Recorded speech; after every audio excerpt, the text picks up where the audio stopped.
Welcome to Catholic Ed for All, your weekly insight into topics of special education in Catholic schools.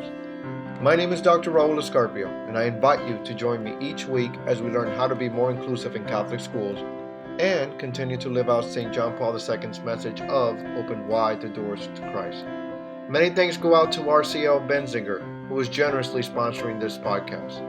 RCL Benzinger enriches the worldwide Catholic community by providing the most engaging and highest quality resources, programs, and services rooted in the rich and diverse tradition of the Catholic faith.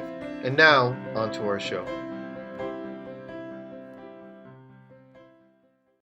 On the show today, I am joined by Dr. Tim Ewell, Superintendent of Montana Catholic Schools, and he's also the host of Catholic School Matters podcast and the weekly newsletter, Catholic School Daily, and he also writes Dr. Tim's blog.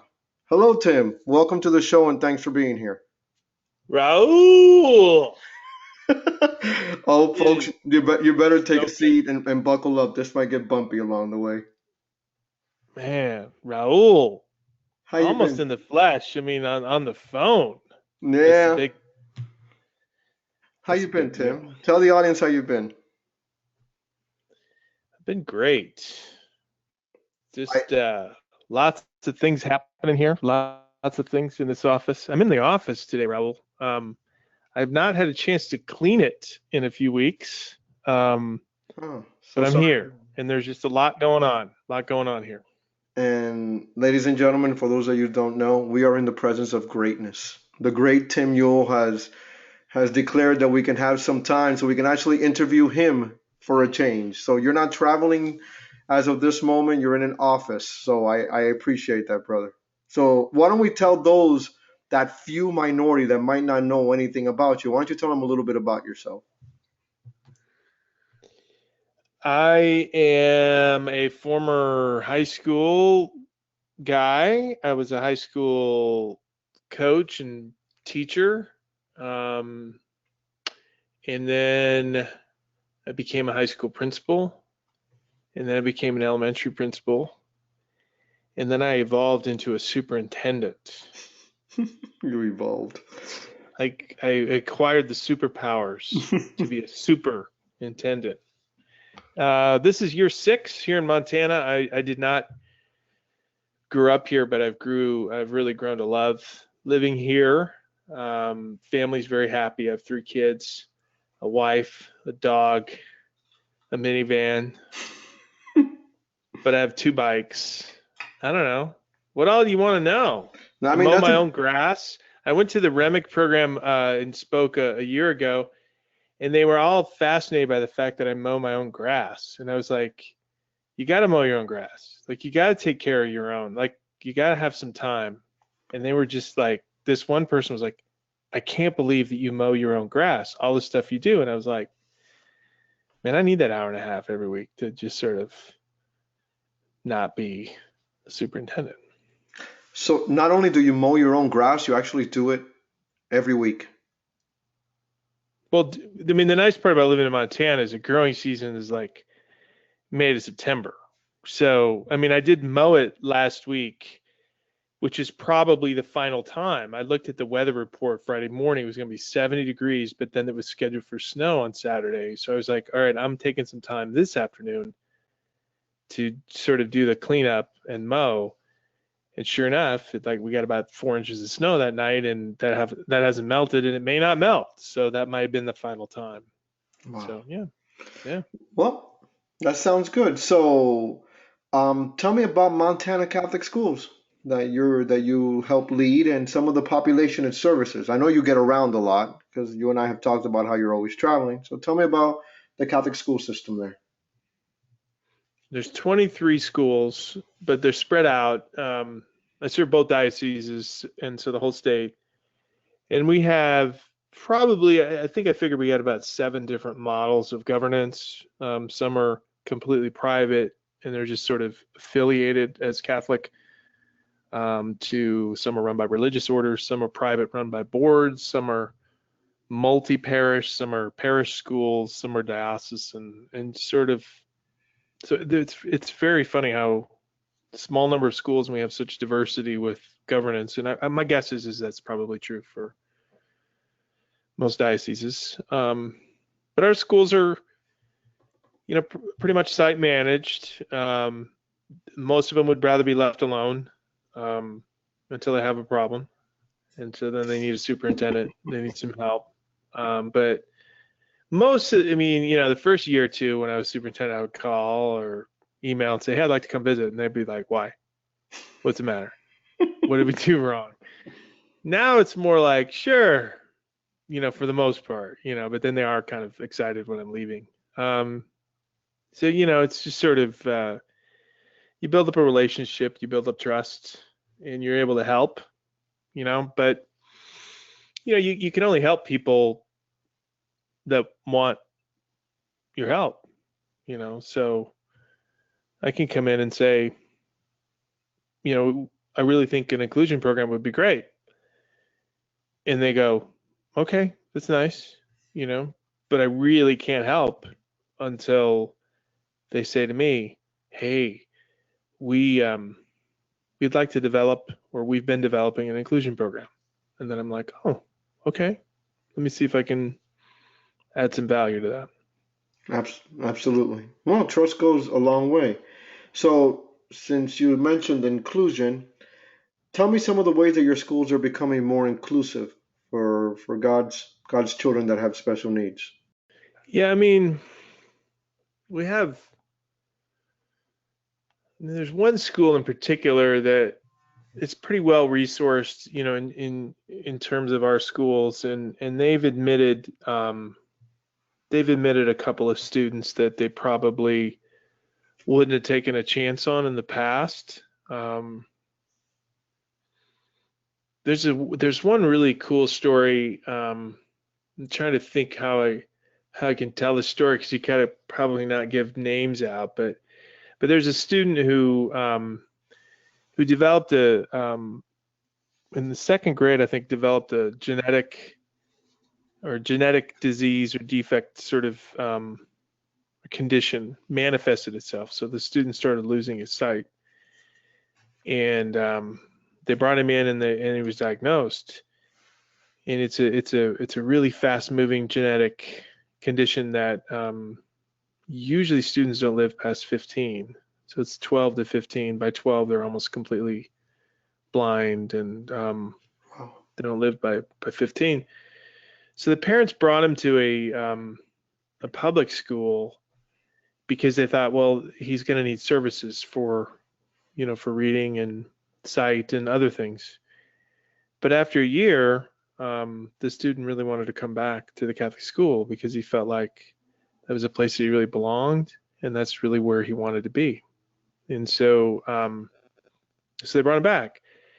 So this year, when I was there earlier in the year, they were having a PE class, and there was a little guy with a vest on, one of those like safety patrol vests. Right. And somebody was walking him around the gym, like arm in arm, like take my arm. And I was like, hey, what's going on? So she tells me the story, and she's like, that's him. And I was like, oh, so like at PE, he can't do regular PE. They're like, right, because they're like playing dodgeball. But they take turns just walking around the perimeter of the gym with him. So he gets a little bit of exercise. He can still take part in PE. And I was just like, that's the coolest thing. Like they say he wears his vest all day, so people know to kind of be careful around him. And then there's people who are always helping him walk and get to where he needs to be. And it's just a place where his classmates all know that that he's important. So it's a pretty cool story. That is a pretty cool story. So what do you tell these leaders that might be intimidated about starting one of these inclusive programs in their diocese? Because it's what I like to say, simmer to a boil, and start with one, all that good stuff. But in the end, new leaders are a little finicky, and you're like, yeah, but how's it going to work? So as a person who's seen firsthand that it does work, what would you tell a super or a principal or a director about trying to start one of these programs? I'm not sure if intimidation would be the right word. mean, I think the reason they don't try new things is that they're oftentimes just trying to preserve and conserve what they have, you know. Most of my schools are facing, declining budgets and declining enrollment. And it's hard to think offense when your mindset is defense Mm-hmm. and protecting positions, protecting budget lines, and so forth. Um, so I tend to, engage people around the idea of, where can you play offense and where can you have some strategic initiative that isn't going to take away from what you already do. And so that's what I think the misconception is that people think, well, if we do an inclusive program, that's going to mean, more staff, that's going to mean more resources or different staff. We might have to replace some staff members. And so they tend to just sort of tune out. And it's like, no, there's ways of doing this that don't involve replacing people or hiring new people or spending a whole lot of money, and so I think if you can kind of, work that into the conversation, I think you can alleviate a lot of those fears. I mean, you can leverage staff. I mean, research will tell us that, or statistics will tell us, Tim, that 8 to 10% of students of the student population have an exceptional need or have a learning need, or I mean, not all students learn the same way. So I'm sure there's some different learning needs. So if we can let principals know, look, if you want to increase your population, you might want to consider including some of these kids, something like that. Yeah, but I mean, I think for me, one of the things that I've really learned is that when you're working with leaders, it's really difficult to get them to change because you want them to change. Right. It's really difficult to get adults to do something different because you want them to do something different. I mean, after all, that's really what learning, is. It's changing behavior. It's how do I get adults to do something different, and do it in a different way. And so, one of the things that I just sort of think in terms of it's kind of like fishing in terms of, you just put the bait out there and you just hope that someone's going to get interested, and you hope that people are going to get captured by this, and then they're going to say,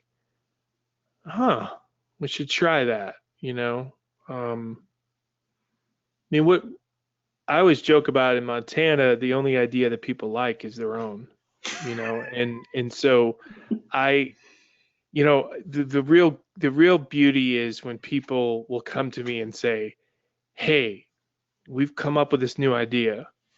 And I'm like, oh, what is it? And they tell me something that I've been trying to get them to do for like 2 years. And I'm always like, wow, So you let that is a them, great idea. you let them That I run with want it to, regardless. yeah, I want to support that. I want to help you with that. You just let me know. How can I help? And then I know it's like a little victory that I helped, that, they thought it was their own idea and they embraced it. I brought speakers out, to talk about inclusive education, and nothing, remarkable happens.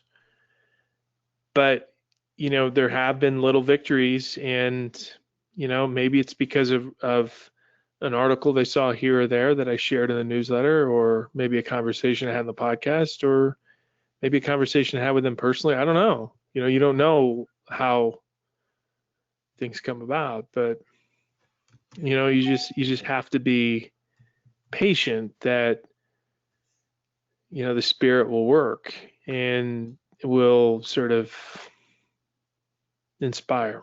But let's piggyback on that. And I mean, it's a Catholic school. Do we tug on their heartstrings because it's a Catholic school, because they're in a Catholic school system? Do we say, as Mike Boyle, I always quote Mike Boyle when I said baptism is their birthright, give every children access as much as you can. Do leaders want to hear that? And I mean that genuinely as a leader, or do they, or is it all about the bottom line, how I can make this work? Well, I mean, we have a pretty wide variety of different types of leaders. Some people who think with their heart, and some people think with their minds, and some people act out of um, certainty. They want to make sure that everything's lined up, and some people leap before they look. I mean, there's different types of leaders, and so you have to expect that your message is going to be received differently by different people. um, I don't know. I mean, I'm not sure that many people sit down one day and say, what I'd like to do is I'd like to develop an inclusive program. Because I just don't think enough people do strategic thinking like that. To set aside what would be a long-term thing for us. I think you know what happens more often is that they face the reality that a student who's been in their system for a year or 5 years has developed needs, or they've come to understand needs that they can't necessarily accommodate under their current system or processes, or they have a student who's at their door, or a family that's at their door and says, we would like our student to come here, but we're not sure that it's a good fit.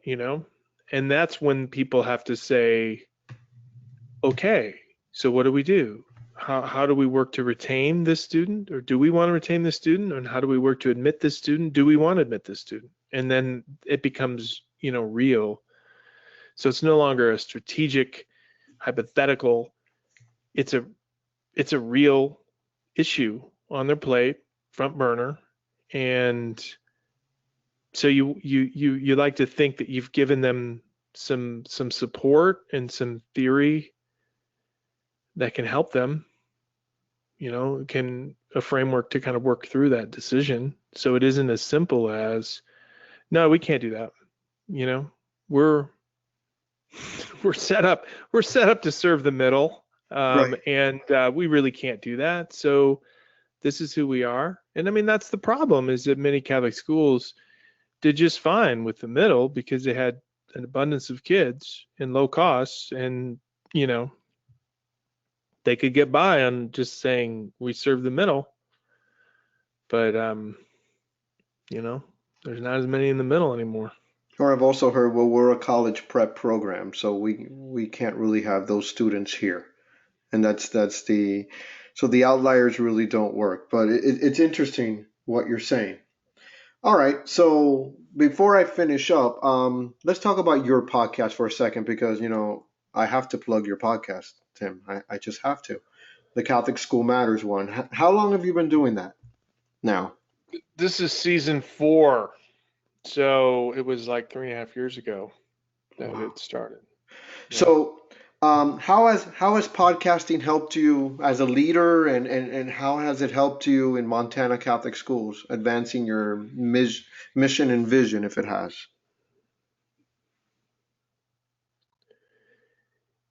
Yeah, I mean, the thought behind it, and usually I think when you choose to do things, you choose for one reason, and then you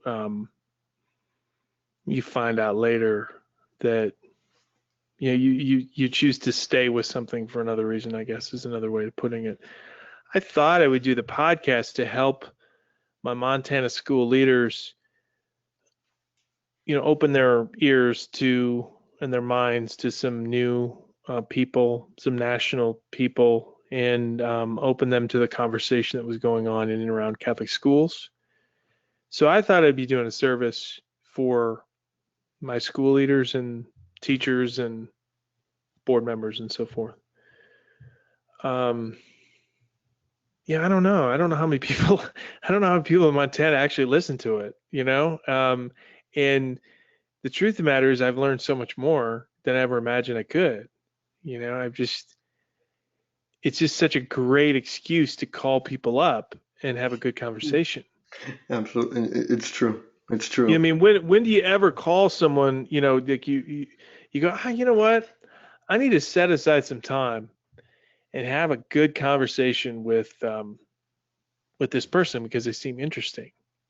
You know, you just don't do that, right? I mean, even like if I schedule a phone call with someone, it's for a reason, you know, like we got to talk through this or we got to do this. And rarely, rarely do you say, hey, old friend, I'd like to schedule a call just so you and I can connect because it feels like it's been a while, you know, and people are like, oh, sure. That sounds great. Let's schedule an hour Thursday. How about 1 o'clock? You know, like it's so weird to do that. But when you have a podcast, it's like, hey, I'd really like to get you on the podcast. I'd like to have a conversation. They go, what do you want to talk about? It's like, I don't know. Let's talk about whatever we want to talk about, you know? And people generally go, yeah, I mean, so I've recorded about 190, I think. Um, and, you know, I've only had about 5 people say no. And that's fine. You know, people could say no. That's That's a their pretty right. good. That's a pretty good percentage, though. Yeah. And so I mean, I feel like I've learned so much because I just generally follow my curiosity and I'm able to kind of pursue um, conversations with people, and sometimes they've opened doors and inspired me to do certain things. But I really don't know like what benefit it's brought to our Montana schools. What What about some You know, memorable moments? that's just really hard to measure. What about some memorable moments? Any guests that stick out right now that you were like, wow, that was a very cool interview? Well, you know, when I was in Cincinnati for the NCAA conference, I got to interview Raul Escarpio. Step Um, away from that. I mean, here I am trying to be serious with Dr. Yule, and it goes sideways. um, Well, well, you besides, I know, mean, I know. Sister Helen Prejean was pretty cool face to face. I really, it is really fun to do, and it's different to do face to face podcasting because you can really, you can get kind of a different feel for for how someone's if they're into it or if they're passing the time. And then with Sister Helen, you know, like I just remember that scene from, I mean, it's from the movie, but it's also in the book where she says, you know, look into my eyes and you'll see that, you know, try to reflect the face of Christ. Um, so I could look into her eyes and go, wow, look at where she's been. Um, you know, my most popular podcast. It's so funny. It's Father Gene Mers, who is this old Jesuit. He's passed away since we did the podcast. And it's just a conversation about Jesuit spirituality. And, you know, we had known each other for 30 some years. And I just love that man. I just loved him. And and he had a way about him that, you know, even through the phone, you can hear his warmth and his care and his concern. And I listen to myself, you know, and I'm just, you know, it's always remarkable, you know, like I can just hear it for myself. So that was and I think that's one of the reasons why, you know, that podcast has done so well because it was just a long form. I mean, we spoke for like almost an hour and a half. So those are pretty memorable. What about intimidated about? Were you ever like a little nervous? Maybe intimidated is a strong word for a superintendent. Were you ever like butterflies in your stomach about interviewing someone? You're like, I can't believe I got this guest. You know, it's just I'm so excited, maybe, or something like that. If superintendents get excited, that is. Um, No, no, I no, really you don't get no, you don't nervous. get excited, or no, you didn't get intimidated. No, I don't get intimidated. I don't get nervous. I'm very much at home podcasting. I think I think one of your original questions I could return to is, you know, what have I learned? You know, I do think I'm a better listener. I think it's helped me become a better listener, and I think it's helped me become not just hearing things, but also to think of the question that would bring out the next thing. You know, I mean, I feel like I've gotten better at that because of this skill. That, I really I don't have prepared questions. And so I listen and I just sort of follow my instinct about where to go next. And then I'm also, the funny part is, like I did an interview earlier today. I'll just say that. It hasn't aired yet, obviously. But when people talk too long, it really bothers me. And I'm like, if I was being filmed, you'd see me being really impatient, because I'm like, you need to stop talking, and like and I'm like, I'm trying to will them to stop talking because nobody wants to hear somebody go like 4.5, 5 minutes. They just don't want to hear it because they get bored. And you could say, how do you know that? Well, I know that because that's how I am. Like when I'm listening to someone and they're just going on and on and on, like, and it doesn't seem to be really going anywhere. You're like, land the plane. Come on. So, I've had, I let's just say we share that. I've had that in the past, and I've been, segueing into something. But yeah.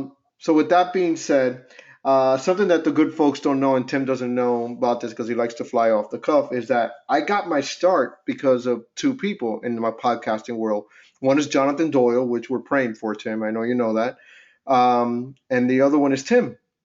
And the first podcast that I ever listened to when I started looking at Catholic podcasts was his. So I don't know if that was, a bad choice on my end, or if it was fate that, that. But the one thing that I want the listeners to know, and this is why I love Tim, is that I asked him one day, listen, you don't know me, you've never met me, but I'd like to start a Catholic podcast, on special education, but I have no idea how to do this. So Jonathan spoke to me a bit, and then I go, I have no idea how to podcast. And Tim took some time one afternoon, which I now realize he really doesn't have any time. And he just sat there with me for like half an hour and told me, okay, go to this company, do this, do that, upload it this way or whatever. And I wanted you to know, man, you left an impact. I never really had the chance to say thank you. I want to do it out loud in front of everybody and say, you really helped me and you continue to help me and inspire me to go forward. So, I want to thank you for that one. Well, first of all, Raul, no one's still listening to this podcast. Okay, so this doesn't we've gone really over count. 20 minutes. It doesn't count as a public thank you. No. You want me to say that NCA or something like that, and just grab them? No, I was just paying it forward. I mean, Yeah. I did the same. I mean, the same thing when I was like, I want to do a podcast, and then, but I don't really know how. There was people who were in podcasting who helped me, and I was like, that's great. I mean, you came with your idea, and I was like, that sounds great. There's nothing else really in that little market, and you've carved out a little niche. So what should Catholic special education look like? And that's how we'll end. Oh, that's your closing question, isn't it? That's my closing question. What should Catholic special education look like? I mean, I think it should look like the church. I think it should be messy. Interesting. I don't think it should be perfect. I think people have this expectation that if you do a program, it's got to be just right, and it's got to be completely systematic, and it's got to be foolproof, and it's got to be supported, and it's got to be this. And I go, well, what is like that in the church? The church is messy, and people disagree, and sometimes it's hanging on by a thread, and sometimes it's swimming along, and that's what special ed should look like too. Amen. Tim, I wish you nothing but prayers and blessings as you continue your mission in everything that you do for advancing God's kingdom. Thanks for joining me today and joining all of us, and I wish you nothing but prayers and blessings, brother. Raul! Have a good one, brother.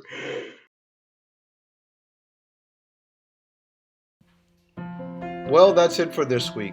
If this podcast was a blessing to you, can you please head over to iTunes and subscribe and give us a review or a rating? It really does help other Catholic educators find the podcast and use it as a resource.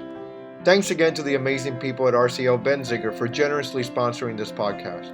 Check out their new resource for Catholic schools, Blessed Are We, Faith in Action, which enables teachers to share the love of Christ with children who have special needs. Visit rclbenziger.com to learn more.